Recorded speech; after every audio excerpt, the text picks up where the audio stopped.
اسلام آباد اسٹوڈیو سے آپ دیکھ رہے ہیں جرگہ سلیم صافی کے ساتھ۔ بسم اللہ الرحمن الرحیم، السلام علیکم۔ 9/11 کے بعد امریکہ اپنے نیٹو کے اتحادیوں کے ساتھ اس نعرے کے ساتھ افغانستان میں آیا تھا کہ وہاں سے القاعدہ اور طالبان کا خاتمہ کر کے اسے ایک جمہوری اور پرامن ملک بنا کر رہے گا۔ لیکن 20 سالہ جنگ کے بعد اب امریکہ افغانستان کو اس حالت میں چھوڑ کر نکل رہا ہے کہ وہاں خانہ جنگی کا خطرہ ہے۔ حالانکہ امریکی صدر بش سے لے کر اوباما تک اور ہلری کلنٹن تک اس وقت یہ دعوے کرتے رہے کہ وہ ماضی کی غلطی کو نہیں دہرائیں گے اور افغانستان کو ہر حوالے سے مستحکم کیے بغیر وہاں سے نہیں جائیں گے۔ Our war on terror begins with Al-Qaeda, but it does not end there. It will not end until every terrorist group of global reach has been found, stopped, and defeated. We are in Afghanistan to confront a common enemy that threatens the United States, our friends, and our allies, and the people of Afghanistan and Pakistan who have suffered the most at the hands of violent extremists. So I want the American people to understand that we have a clear and focused goal: to disrupt, dismantle, and defeat Al-Qaeda in Pakistan and Afghanistan. Our long-term engagement with Afghanistan should not be measured by troop presence alone. We cannot forget the entire country simply because the conflict has ended. We made that mistake before. سوال یہ ہے کہ امریکہ اور NATO اس انجام سے کیوں دوچار ہوئے اور اب عجلت میں کیوں بھاگ رہا ہے؟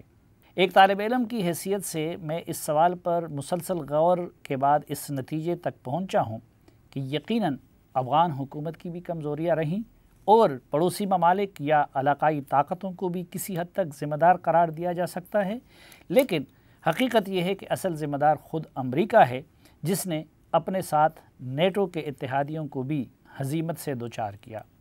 غور سے دیکھا جائے تو 9/11 کے بعد افغانستان سے متعلق امریکی اپروچ مسلسل غلطیوں اور بلنڈر سے عبارت ہے۔ 9/11 کے بعد سلامتی کونسل کے جس قرارداد کے تحت امریکہ اور اس کے اتحادیوں کو افغانستان میں کارروائی کی اجازت ملی، اسے روس اور چین نے بھی سپورٹ کر کے حمایت کا یقین دلایا تھا۔ ایران نے بھی نہ صرف مزاحمت نہیں کی بلکہ امریکیوں کے ساتھ پورا تعاون کیا، اور قندھار میں پہلے فضائی حملے امریکیوں نے ایرانی انٹیلیجنس کے نقشوں کی بنیاد پر کیے۔ لیکن پہلے امریکی صدر بش نے ایران کو برائی کے محور میں شامل کیا اور پھر وہاں چین، روس اور ایرانی مفادات کے خلاف سرگرمیوں کی اجازت دی، جس کی وجہ سے ان ممالک نے بھی 2003 کے بعد اپنی پالیسیاں بدل دیں۔ یہ امریکہ کی افغانستان سے متعلق پہلی بڑی غلطی تھی۔ جنرل پرویز مشرف نے دباؤ کے تحت صحیح لیکن امریکہ کا مکمل ساتھ دیا، اسے اڈے دیے، زمینی اور فضائی رستہ دیا، طالبان سے متعلق انٹیلیجنس شیئرنگ کی، جس کی وجہ سے طالبان کی حکومت امریکیوں کی توقع سے بھی پہلے ختم ہوئی۔ مشرف حکومت نے امریکیوں کی خوشنودی کے لیے طالبان کے سابق سفیر عبدالسلام ضعیف اور سابق افغان سفیر ڈاکٹر غیرت بہیر کو گرفتار کر کے امریکیوں کے حوالے کیا۔ جواب میں جنرل پرویز مشرف کا ایک ہی مطالبہ تھا کہ انڈیا کو افغان سرزمین پر پاکستان مخالف سرگرمیوں کی اجازت نہ دی جائے، لیکن امریکہ نے اپنا یہ وعدہ پورا نہیں کیا، جس کی وجہ سے کچھ عرصہ بعد پاکستان نے بھی طالبان سے متعلق اپنی پالیسی بدل دی۔ میرے خیال میں انڈیا کو سرگرمیوں کی اجازت دینا امریکہ کی دوسری بڑی غلطی تھی۔ اسی طرح پاکستان 9/11 کے بعد امریکہ سے مطالبہ کرتا رہا کہ وہ سب طالبان کو صفحہ ہستی سے مٹانے کی کوشش کی بجائے مفاہمت پر آمادہ طالبان کو معاف رکھے۔ افغان صدر حامد کرزئی بھی اس رائے کے حامی تھے اور طالبان سے مفاہمت کے لیے انہوں نے صبغت اللہ مجددی کی قیادت میں ایک مفاہمتی کونسل بھی تشکیل دیا تھا، لیکن امریکیوں نے اس کمیشن کو کام کرنے نہیں دیا اور تمام طالبان کو القاعدہ سے جوڑ کر سب کو صفحہ ہستی سے مٹانے کی کوشش کی۔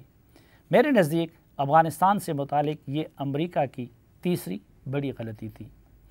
2002 اور 2003 میں افغانستان استحکام کی طرف جا رہا تھا، آئین بن گیا، افغانی اپنے ملک کی طرف واپس لوٹ رہے تھے، طالبان کی مزاحمت نہ ہونے کی برابر رہ گئی۔ ان سالوں میں افغانستان میں کوئی خودکش حملہ نہیں ہوا، لیکن افغانستان کو پوری طرح سنبھالے بغیر امریکہ نے عراق کی جنگ چھیڑ دی۔ American and coalition forces are in the early stages of military operations to disarm Iraq, to free its people, and to defend the world from grave danger. اور اس جنگ نے افغانستان کو سب سے زیادہ نقصان پہنچایا۔ امریکہ نے اس وقت اسپیشل فورسز اور وسائل عراق منتقل کیے۔ اسی طرح ایران نے دیکھا کہ اسے عراق اور افغانستان میں اپنی افواج کو رکھ کر امریکہ نے درمیان میں سینڈوچ کر دیا ہے۔ چنانچہ اس کے بعد ایران نے بھی طالبان اور القاعدہ سے تعلقات استوار کیے۔ اسی طرح یہ سازشی تھیوری بھی تقویت پا گئی کہ امریکی اصل میں القاعدہ اور طالبان سے نمٹنے نہیں بلکہ خطے میں طویل المیعاد قیام کے لیے یہاں آئے ہیں۔ عراق جنگ کی خود افغان صدر حامد کرزئی اور حسنی مبارک جیسے امریکہ کے اتحادیوں نے بھی مخالفت کی تھی، لیکن تب صدر بش طاقت کے زوم میں مبتلا تھے۔ چنانچہ چین، روس اور خطے کے دیگر ممالک نے افغانستان میں غیر ملکی افواج کی موجودگی سے متعلق اپنی سوچ بدل دی، جبکہ القاعدہ اور طالبان کو عراق میں ناجائز امریکی کارروائی کے بعد اپنے بیانیے کے لیے مزید دلائل اور ابو غریب جیل جیسے فوٹیجز ہاتھ آ گئے۔ یہ افغانستان کے حوالے سے امریکہ کی چوتھی اور شاید سب سے بڑی غلطی تھی۔ افغانستان سے متعلق امریکی پالیسی تضادات کا بھی شکار رہی۔ ایک طرف امریکی ادارے کبھی بھی ایک پیج پہ نہیں رہے۔ CIA، پینٹاگان، اسٹیٹ ڈپارٹمنٹ اور وائٹ ہاؤس کے اپروچ مختلف اوقات میں مختلف نظر آئے۔ اسی طرح نیٹو کے دیگر اتحادی اور خود امریکی بھی کئی معاملات سے متعلق ایک صفحے پہ نہیں رہے۔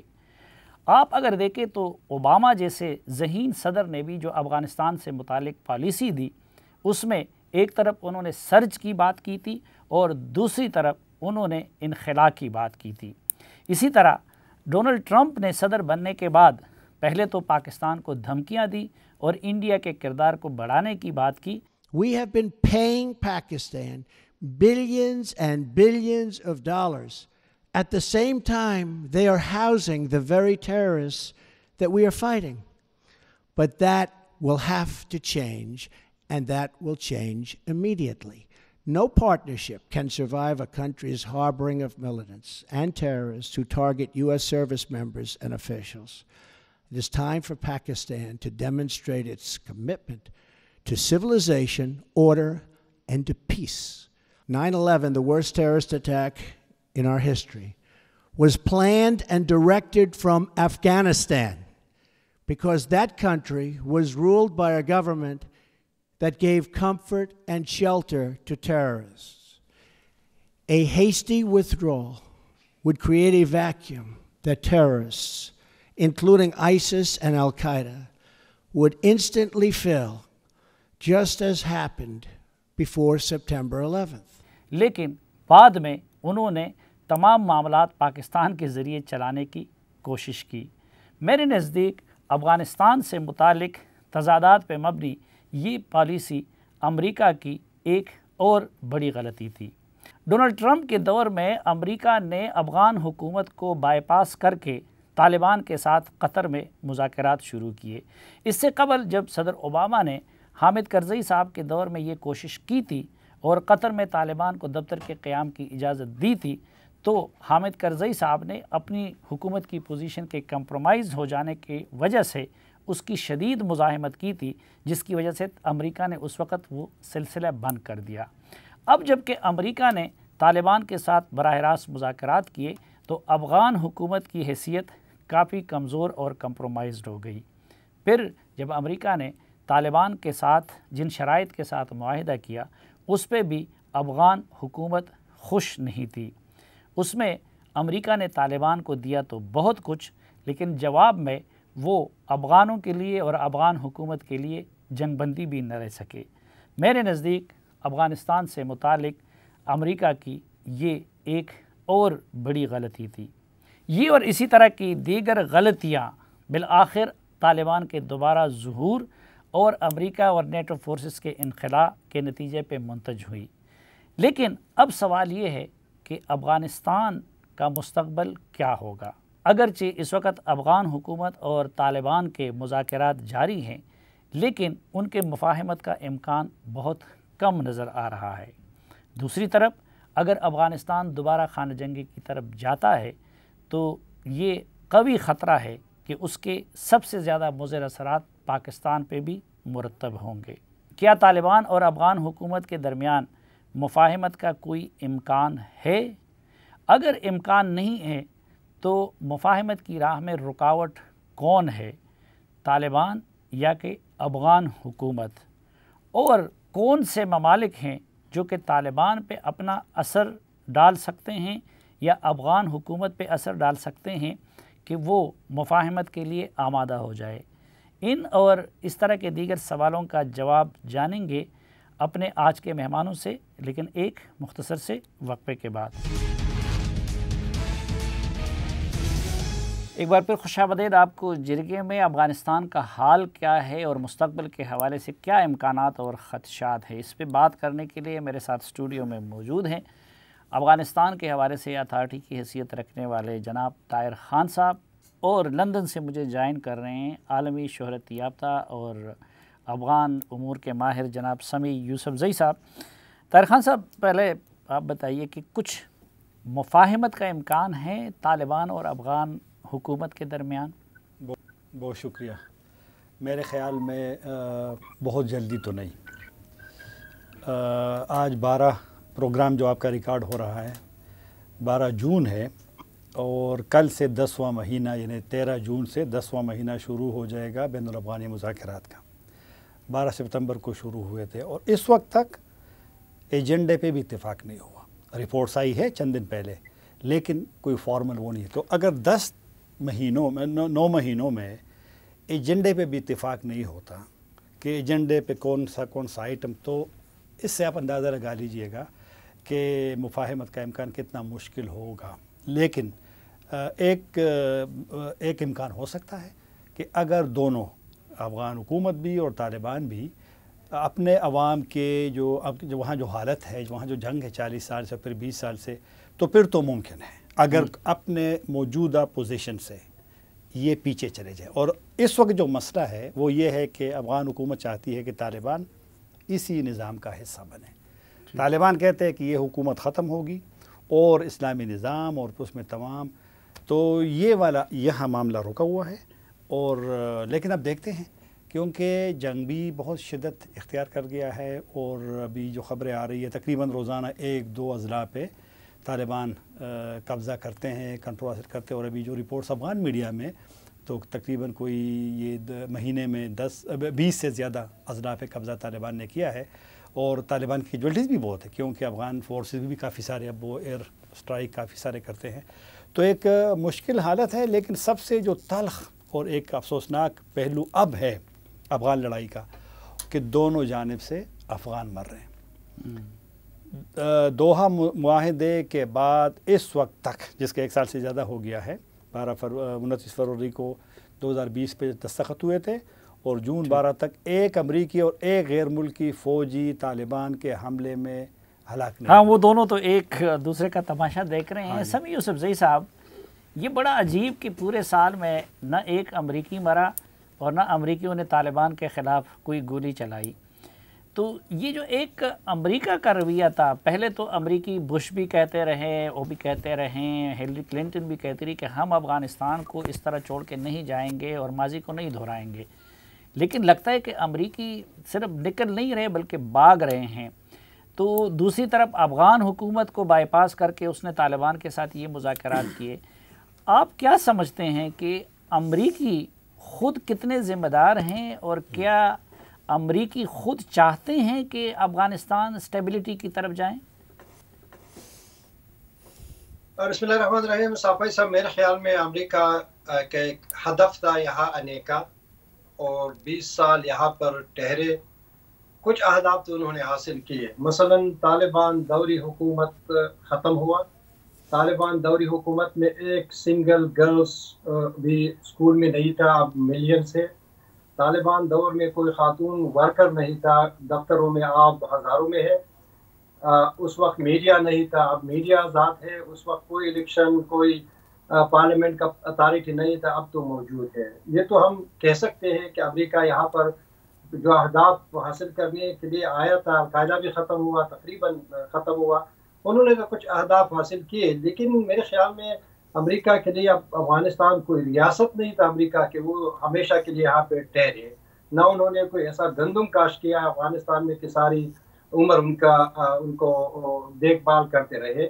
بدقسمتی سے افغانوں نے اپنا خود ضائع کیا. امریکہ نے اپنا خون بھی دیا اور ڈالر بھی دیے، لیکن افغانیوں نے ان کے اندر ایک پولیٹیکل کیپیسٹی نہیں تھی. نہ ان کو طالبان کو انہوں نے مکمل طور پر ختم کیا، نہ اپنے ایک نظام بنا دیا. اسی وجہ سے میرے خیال میں اب امریکہ کہہ رہے کہ افغانستان کے مسائل کو سالو کرنا یا ان کے خلاف، طالبان کے خلاف لڑنا، اب یہ ہماری پریارٹیز میں نہیں ہے. اب یہ افغان خود یہ جنگ لڑے اور ہم پیسے بھی کچھ ٹائم تک دیں گے، لیکن روز بروز امریکہ کے جو انٹرسٹ ہے وہ افغانستان میں کم ہو رہی ہے، اور جتنے امریکہ کا اور ویسٹ کا انٹرسٹ کم ہو رہی ہے، اسی اندازے سے طالبان کا انفلوئنس، کنٹرول اور اٹیکس بھی زیادہ ہو رہی ہے. میرے خیال میں انہوں نے تو ایک اچیومنٹ حاصل کر دیا امریکہ نے، کہ جو ہدف تھا حاصل کر لیا. لیکن یہ ہے کہ اب افغانوں کا جو تسلسل ہے لڑائی کا، طالبان نے جب یہ لڑائی شروع کی اس وقت تو کابل میں ایک استاد ربانی ایک مذہبی لیڈر تھا، ان کا حکومت تھا. اس وقت تو کوئی باہر ملکی بھی نہیں تھا. تو طالبان ابھی بھی یہی کہیں گے کہ امریکہ تو درمیان میں گھس گئے، ہمارا ہدف تو اسلامی نظام اور اسلامی شریعت ہے، وہ اس کے اسٹرگل ہم جاری رہیں گے چاہے امریکہ یہاں پہ ہے یا نہ رہے. اچھا طاہر خان صاحب، جس طرح سمی نے فرمایا کہ امریکی کہتے ہیں کہ آپ افغان جانیں اور ان کا کام جانیں، تو یہ بتائیے کہ جو افغان سیکیورٹی فورسز ہے، ویسے تعداد ان کی 3 لاکھ کے لگ بھگ اور 40,000 ان کے اسپیشل فورسز ہے، تو افغان حکومت اور افغان فوج کس ریزسٹ کر سکے گی طالبان کو؟ سب سے پہلے اگر مختصر یہ جو آپ کہہ رہے کہ امریکی ان کو چھوڑ رہے ہیں، امریکی یہ تو ضرور کہتے تھے کہ بین الافغانی مذاکرات طویل بھی ہوں گے، پیچیدہ بھی ہوں گے، مشکل بھی ہوں گے. پاکستان بھی یہ کہتا تھا، لیکن اس کا یہ قطعاً مطلب نہیں کہ 10 مہینوں میں آپ ایجنڈے پہ بھی متفق نہ ہو. امریکیوں کا خیال تھا کہ شاید یہ جو بین الافغانی مذاکرات کا جو عمل ہے اس میں تھوڑی سی بہتری آئے گی، پیش رفت اس میں ہوگی، پاکستان کا بھی ایک رول ہوگا، لیکن وہ اب ہر طرف مایوسی پھیل رہی ہے. تو امریکیوں نے اپنا کام کر دیا. یہ جو دوحہ ایگریمنٹ ہے نا، یہ امریکیوں نے اپنے لیے کیا ہے. 4 نکات جو اس کے مین ہے بنیادی، کہ جانا فوجیوں کا وہ جا رہے ہیں، اور طالبان کی گارنٹی، ضمانت کہ وہ کسی کے خلاف دوبارہ استعمال نہیں ہوگی سرزمین اس کی. وہ ممکن ہے کہ وہ طالبان کے ویسے تو کہتے ہیں کہ ابھی بھی وہ، لیکن کچھ مطمئن تو ہوں گے کہ وہ جا رہے ہیں.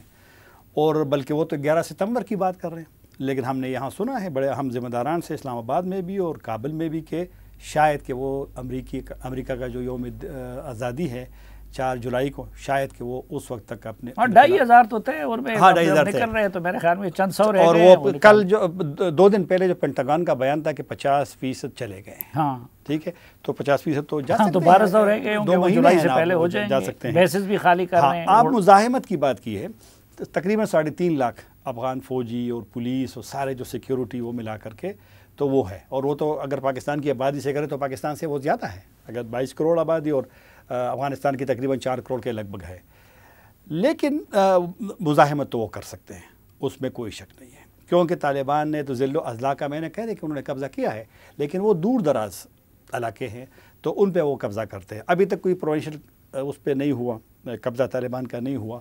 لیکن وہ تو امریکیوں کے ساتھ انڈرسٹینڈنگ بھی یہی ہے نا کہ صوبائی دارالحکومتوں پہ طالبان اٹیک نہیں کریں. کچھ نہ کچھ چیزیں اس میں نہیں ہے دوحہ ایگریمنٹ، لیکن ہے کہ بڑے شہروں پہ حملہ نہیں کریں گے اور یہ وہ تو، لیکن مزاحمت وہ بالکل کریں گے. کابل کا گو کہ وہاں پر ایک تشویش ہے کہ طالبان کنٹرول چاہتے ہیں. پاکستان کا بھی کلیئر میسج گیا ہے.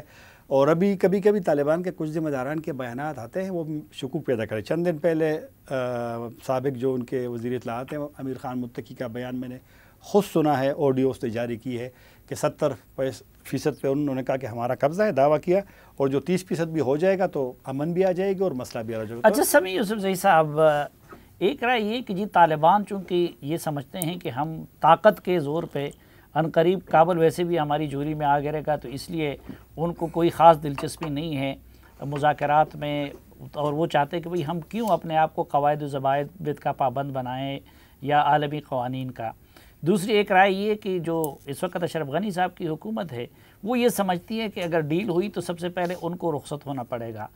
آپ کیا سمجھتے ہیں کہ ابھی تک اگر کوئی ڈیل نہیں ہو سکی، پیش رفت نہیں ہو سکی، ذمہ دار زیادہ طالبان ہیں یا اشرف غنی کی حکومت ہے؟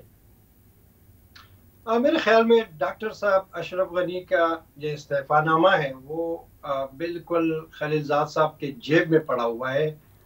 انہوں نے اشرف غنی صاحب نے کافی فلیکسیبلٹی دکھائی، وقت سے پہلے انتخابات تک آ گئے، لیکن جب تک طالبان کی طرف سے کوئی مثبت اور سنجیدہ اشارہ مذاکراتی عمل کی کامیابی اور طالبان کے ساتھ ایک پولیٹیکل سیٹلمنٹ کی نہ آ جائے تو پھر انہوں نے اشرف غنی صاحب پر دباؤ ڈالنا چھوڑ دیا، اس لیے کہ اگر وہ اشرف غنی صاحب سے استعفیٰ بھی لیتے ہیں اور طالبان ایک پولیٹیکل سیٹلمنٹ کے لیے راضی نہیں ہے تو پھر ضرورت ہی کیا ہے۔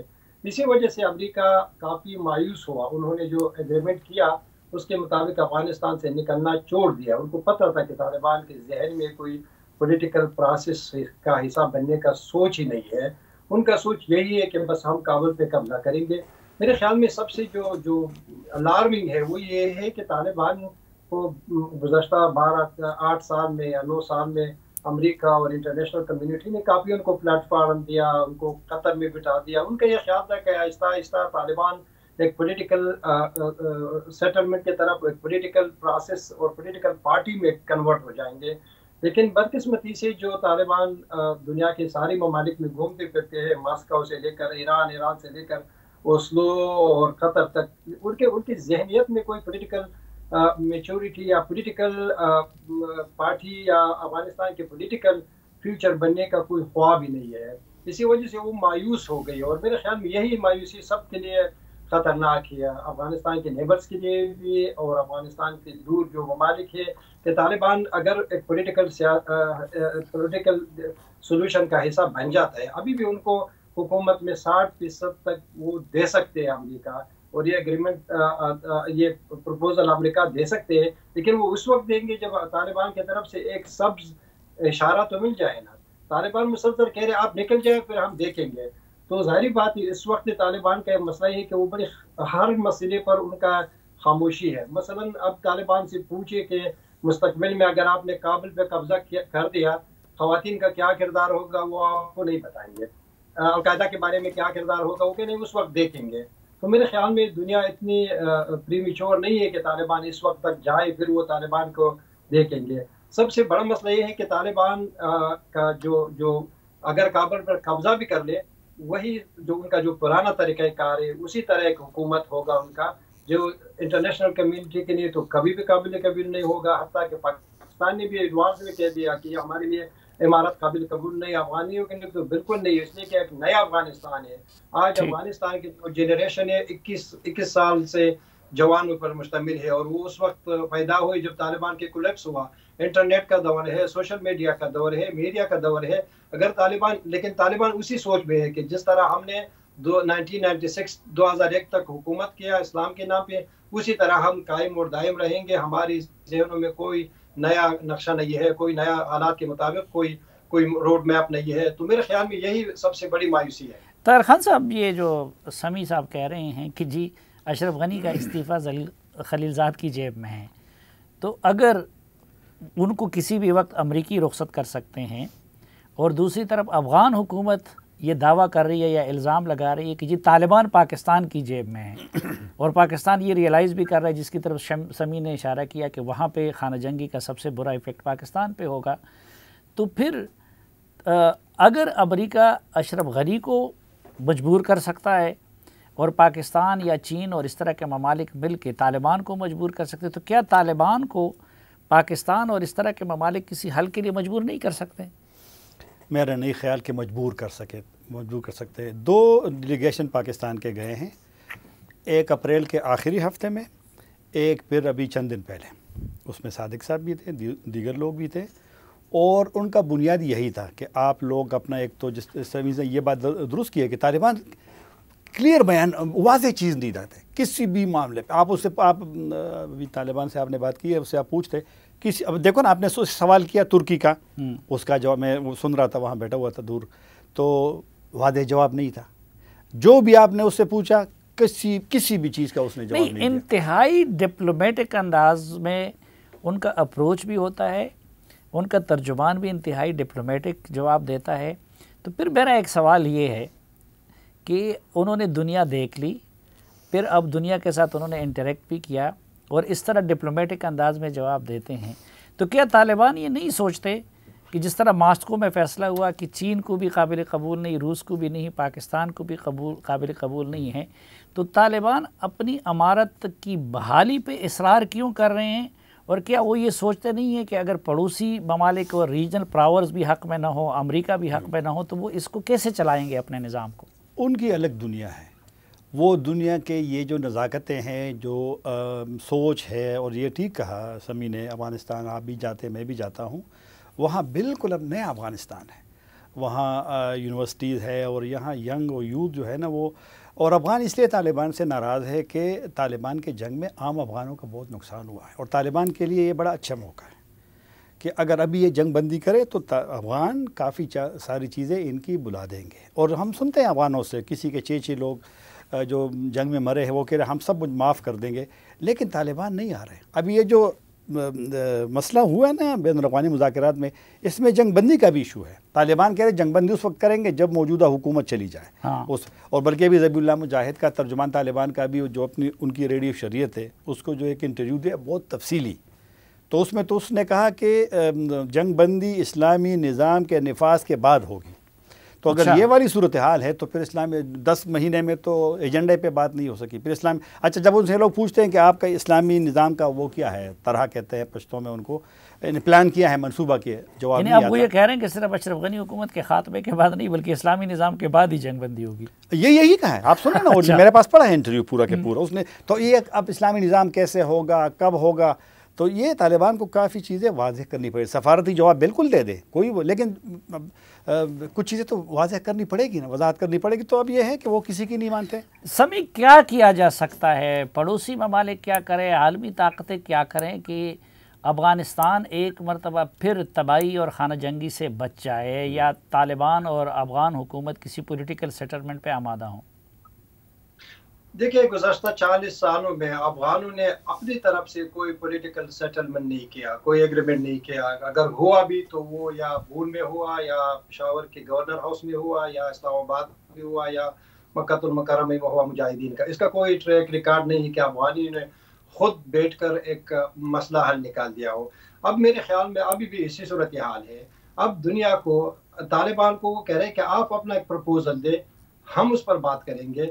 جس طرح افغان حکومت نے کچھ پروپوزل دیے کہ ہماری میکانزم اور پروپوزل یہی ہے پیس پلان کے لیے, لیکن وہ طالبان وہ بھی نہیں تھے. اب حل یہ ہے کہ امریکہ اور پاکستان, افغانستان کے جو ہمسائے ہیں, یونائٹڈ نیشن ایک میکانزم بنا دے, ایک پلان بنا دے کہ یہی پلان ہوگا. اس کے مطابق اگر طالبان چاہے تو وہ دوبارہ حکومت میں بھی آ سکتے ہیں, حکومتی اچھی پوزیشن میں بھی آ سکتے ہیں. پاکستان کی بھی پرابلمز کنسرن ہے وہ بھی حل ہوں گے, القاعدہ کی بابت بھی حل ہوں گے.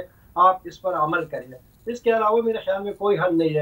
انٹرنیشنل کمیونٹی کو اب آگے آنا ہے. اگر افغانستان کو بچانا ہے, ایک پروپوزل دینا ہے. اس کے بعد افغان حکومت کو بھی ایک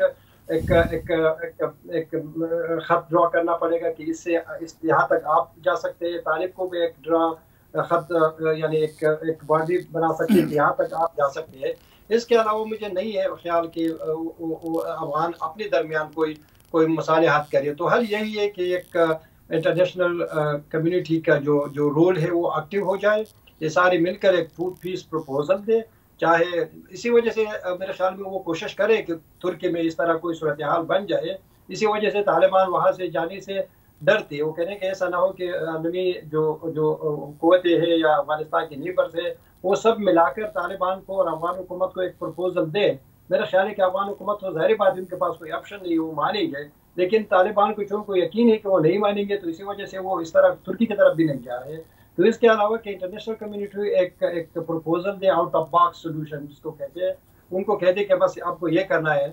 اگر آپ کو افغانستان کے مستقبل میں اگر آپ کو ایک پولیٹیکل کردار ادا کرنا ہے تو پھر آپ کو اس پر عمل کرنا ہے. اگر نہیں، اگر کا سوچ یہ ہے کہ ہم کابل پہ قبضہ کریں گے، بے شک قبضہ کریں، لیکن آپ کا وہی صورتحال ہوگا جس طرح 96 سے 2001 تک تھا. آپ کا کوئی ڈپلومیسی نہیں تھی، آپ کے پاس کوئی ایمبیسڈر نہیں تھا، ساری دنیا نے آپ سے تعلق کاٹ دیتے، صرف القاعدہ اور جو جہادی فورسز ہیں ان کا آپ سے تعلق تھا. تو اگر پاکستان کا، طالبان کا یہی فیوچر ہے تو پھر تو ظاہر بات ہے اس میں تو دنیا کچھ نہیں کر سکتا. اگر وہ چاہتے کہ عالمی برادری کا ایکٹیو اور فعال حصہ رہے، افغانستان کی حکومت بھی رہے، تو میرے خیال میں پھر تو کچھ بن سکتے ہیں. بہت شکریہ جناب سامی یوسفزئی صاحب، جناب طاہر خان صاحب ہمیں وقت دینے کے لیے. ناظرین ایک مختصر سی بریک اور آئیں گے تو دوحہ میں موجود طالبان کے ترجمان جناب ڈاکٹر نعیم ہمارے ساتھ ہوں گے. ان سے جانیں گے کہ طالبان کی کیا سوچ ہے اور کیا دلیل ہے.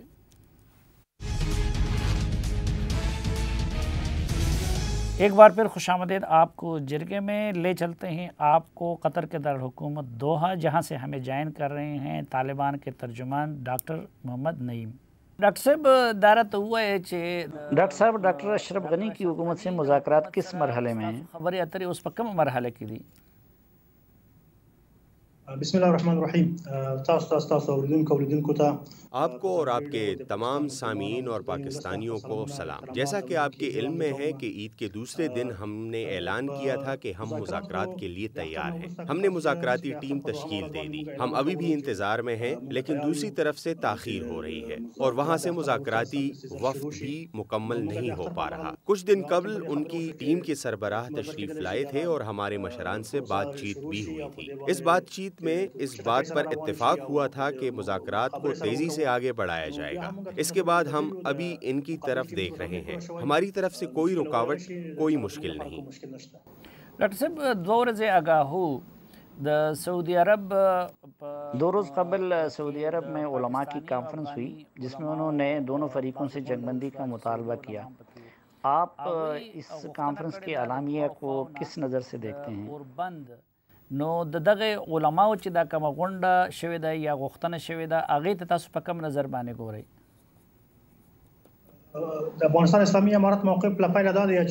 امارات اسلامی افغانستان کا یہ موقف ہے کہ تمام مسائل کا حل بات چیت میں ہے. جیسا کہ آپ لوگوں نے دیکھا کہ ہم امریکہ اور بیرونی قوتوں کے ساتھ 18 ماہ مذاکرات کے بعد اس اتفاق رائے تک پہنچے. اس اتفاق رائے میں پہنچنے تک کامیاب ہوئے کہ بیرونی قوتوں کو افغانستان سے نکلنا ہوگا اور افغانستان میں اسلامی نظام کا قیام ہوگا جس میں تمام افغان شامل ہوں گے. اور آپ کو معلوم ہے کہ 12 ستمبر 2020 سے ہم نے بین الافغان مذاکرات کا آغاز بھی کیا اور ان کے ساتھ ابھی تک بات چیت جاری ہے. ہم سمجھتے ہیں کہ تمام مسائل کا حل بات چیت میں ہے. امارات اسلامیہ اس بات پر مکمل آمادگی رکھتی ہے. جنگ اور خبر یوزے جنگ بندی کے لیے آپ یعنی طالبان کی شرط کیا ہے؟ کومه توافقنامه چې د افغانستان اسلامي امارت او د امریکا متحده ته موبایل لاسلیک شول په هغه کې د اوربان په اړه خبره شوې ده. جو افغان طالبان اور امریکا کے درمیان معاہدہ ہوا ہے اس میں جنگ بندی کے بارے میں طے ہوا ہے. اس کے دوست ممالک اور سلامتی کونسل نے بھی تائید کی ہے. اس پر 3 ماہ تک بحث مباحثہ جاری رہا کہ بین الافغان مذاکرات کی بنیاد کیا ہوگی. یہ طے ہوا تھا کہ دوحہ امن معاہدے کو ہی بین الافغان مذاکرات کی بنیاد بنایا جائے گا. جنگ بندی وہاں ہوتی ہے جہاں باہمی رضامندی شامل ہو اور جب تک ہم دونوں فریقین کسی باہمی رضامندی پر نہیں پہنچتے تب تک یہ مشکلات رہیں گی. اور ہماری یہی کوشش ہے کہ ہم اتفاق رائے تک پہنچ جائیں اور مسائل حل ہوں. مشکلات نه سره حل کیږي. نو زموږ هیله دا ده او دا مو کوشش دی چې څنګه کولای شو یو تفاهم رامنځته شي او په نتیجه کې ټول ستونزې هوارې شي. خو ځینې خلک دا خبره کوي چې د امریکا اور نیٹو افواج کے انخلا کے بعد اب آپ کی جنگ صرف افغانوں سے ہو رہی ہے، تو کیا یہ ایک بڑی تعجب کی بات نہیں ہے کہ غیر ملکی افواج تو نکل گئیں اور اب افغانوں سے لڑیں گے؟ افغان عوام کے مخالف جنگ بالکل ایک تعجب کی بات ہے، لیکن 20 سال قبل جب بیرونی افواج نے امارات اسلامیہ افغانستان پر جارحیت کی تو انہوں نے ایسے ادارے تشکیل دیے جو کہ آج ہمارے خلاف نبردآزما ہیں۔ انہوں نے ہمارے اوپر بمباری کی، عام بستیوں کو نشانہ بنایا، بچوں، عورتوں، نوجوانوں کو شہید کیا، اور وہ سب بھی افغان تھے۔ بالکل اس میں افغان شہید ہو رہے تھے، اور تعجب کی بات یہ ہے کہ جو اس طرف سے لڑ رہے تھے وہ بھی افغان تھے، اور وہ بیرونی قوتوں کے ساتھ اپنے افغان عوام کے خلاف برسر پیکار ہیں، اور آج تک عوام پر بمباریاں کر رہے ہیں۔ ہم چاہتے ہیں کہ اس مسئلے کا اتفاق رائے سے حل نکال لیں۔ آپ جانتے ہیں کہ جنگ کا آغاز ہماری طرف سے نہیں ہوا تھا، اور مسائل ایک دم سے حل نہیں ہوتے۔ سب سے پہلے ہماری یہی کوشش تھی کہ بیرونی قوتوں کو افغانستان سے نکالا جائے۔ آپ جانتے ہیں کہ معاہدے سے قبل کیا حالات تھے اور آج کیا حالات ہیں۔ امارات اسلامیہ افغانستان نے اس سلسلے میں اپنا کردار ادا کیا ہے، اور اب ہم چاہتے ہیں کہ جو جھگڑا باقی رہ گیا ہے اس کا بھی بات چیت سے حل نکالا جائے۔ اور آپ جانتے ہیں کہ کابل کا عسکری ادارہ بار بار حملے کر رہا ہے اور بیرونی قوتوں کے ساتھ کھڑا ہے، اور بیرونی طاقتیں انہیں اسلحہ اور دیگر امداد فراہم کر رہی ہیں۔ یہ مدد کس کے خلاف ہے؟ یہ مدد افغانوں کے خلاف دی جا رہی ہے، کیونکہ وہ افغانوں کے خلاف ہی لڑ رہے ہیں۔ یہ بات تعجب کی ہے کہ بیرونی طاقتوں کے ساتھ مل کر اپنے افغانوں کو قتل کیا جا رہا ہے۔ ڈاکٹر صاحب، ترکی چکم غونڈا دا ترکی کانفرنس میں پہلے آپ لوگوں نے شرکت سے انکار کیا تھا، اب کیا آپ لوگ شرکت کریں گے، اور اگر کریں گے تو اس کے لیے کیا شرائط ہیں، او کنا داغی دا پارا کم شرائط تاسو یې ښودي دي؟ د افغانستان اسلامي امارت موقف دا دی چې مونږ هر هغه هڅه امارات اسلامیہ کا یہ موقف ہے کہ وہ کوشش جو افغانستان کے امن کے لیے ہو اور مؤثر ہو، ہم نے اس پر ہمیشہ لبیک کہا ہے اور شرکت بھی کی ہے، جیسے کہ فرانس، جاپان، ماسکو کانفرنسز میں شرکت کی۔ کسی بھی طرف سے امن کی کوئی بھی کوشش ہوئی ہے اس میں ہم شریک رہے ہیں۔ جب ترکی میں کانفرنس کے حوالے سے خبریں آنا شروع ہوئیں تو اس وقت ہمیں علم نہیں تھا کہ وہاں کیا ہو رہا ہے۔ پھر جب ہم ترک حکومت کے عہدیداروں سے ملے اور ہمارے ساتھ معلومات کا تبادلہ کیا گیا، اب امارات اسلامیہ افغانستان جو کہ افغان عوام کی اصل نمائندہ ہے، وہ یہ حق رکھتی ہے کہ اپنے لوگوں کو اعتماد میں لے کر کوئی بھی فیصلہ کرے، اور ہم ہر اس کوشش میں شرکت کے لیے تیار ہیں جو افغانستان میں امن کے لیے ہو۔ خبر ورسره شریک شي، اوس هم موږ هر هڅه چې هغه د هواد د سند پاوري کې مؤثره واقع کېدلی شي، هغه د هر چا د خواوي او موږ سره په جریان کې شو، معلومات له موږ سره شریک شي، په هغه باندې موږ کومه ستونزه نه لرو۔ اب جب کہ آپ لوگوں سے معلومات کا تبادلہ ہوا ہے تو طالبان کا کیا فیصلہ ہے ترکی کانفرنس سے متعلق؟ پہلے 2 دفعہ اعلان ہوا تھا، اس کے بعد اس حوالے سے کوئی خاص بات سامنے نہیں آئی کہ یہ کانفرنس ہوگی یا نہیں۔ اب جب اس حوالے سے کوئی بات سامنے آئے گی تو ہم اس وقت اپنا موقف دیں گے۔ یہ خبر ادا کی کہ یہ کہا جا رہا ہے کہ کابل ایئرپورٹ کی سیکیورٹی ترک افواج کو دی جائے گی، اگر اس طرح ہوتا ہے تو اس سے متعلق طالبان کا رد عمل کیا ہوگا؟ په دې اړه موږ نن یو اعلامیه هم خپاره کړه، اسلامي امارات په اعلامیه خپاره کړه چې په عام ډول څو مهم ټکي پکې وو۔ لومړی ټکی دا دی چې د افغانستان اسلامي امارت غواړي له ټولې نړۍ سره اس حوالے سے امارات اسلامیہ نے اعلامیہ جاری کیا ہے جس میں چند نکات کی وضاحت کی گئی ہے۔ ایک اہم نکتہ یہ تھا کہ امارات اسلامیہ علاقائی اور پڑوسی ممالک سے دوستانہ تعلقات کا خواہاں ہے۔ جیسا کہ آپ جانتے ہیں افغانستان گزشتہ 40 سال سے جنگوں کا سامنا کر رہا ہے، افغان عوام شدید مشکلات کا شکار ہے۔ اس حوالے سے کوئی بھی ہمارے ساتھ دست تعاون بڑھائے گا تو ہم اس کا خیر مقدم کریں گے۔ وہ تعاون بغیر کسی لالچ کے ہو، دوستی کی بنیاد پر ہو، اور جس کا مقصد افغان عوام کی فلاح و بہبود ہو، اس کو ہم خوش آمدید کہیں گے۔